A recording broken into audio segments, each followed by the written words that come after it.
അമ്മയ്ക്കൊരു കുഴപ്പമില്ലാണ്ട് വരും കേട്ടോ. ഓപ്പറേഷനൊക്കെ കഴിഞ്ഞ് കുറുമ്പൊക്കെ എടുക്കാണ്ട് നിൽക്കണം കേട്ടോ. അമ്മമ്മയുടെ അച്ഛമ്മയുടെയും കൂടെയൊക്കെ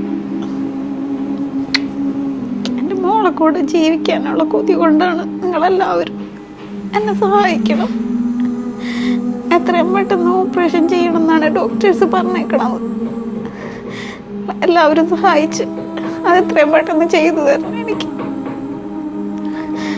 എല്ലാവരും ഞങ്ങളെ സഹായിക്കണം. എൻ്റെ മോളെ കൂടെ ചേട്ടനെ കൂടെ ജീവിക്കാനുള്ള കൊതി കൊണ്ടാണ് ഞാൻ അങ്ങനെ പറയണത്.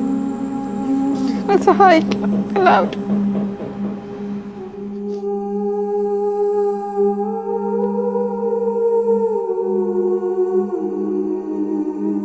സങ്കടകരമായ ഒരവസ്ഥയാണ് പ്രിയപ്പെട്ടവര്. തന്റെ പൊന്നുമോളോടൊപ്പം ജീവിക്കാനുള്ള ഒരു അമ്മയുടെ ആഗ്രഹമാണ്. കാണുന്ന എന്റെ പ്രിയപ്പെട്ടവരോട് എനിക്കൊരു അപേക്ഷയുണ്ട്. മാക്സിമം നിങ്ങൾ ഈ വീഡിയോ ഒന്ന് പരമാവധി ഷെയർ ചെയ്യണം.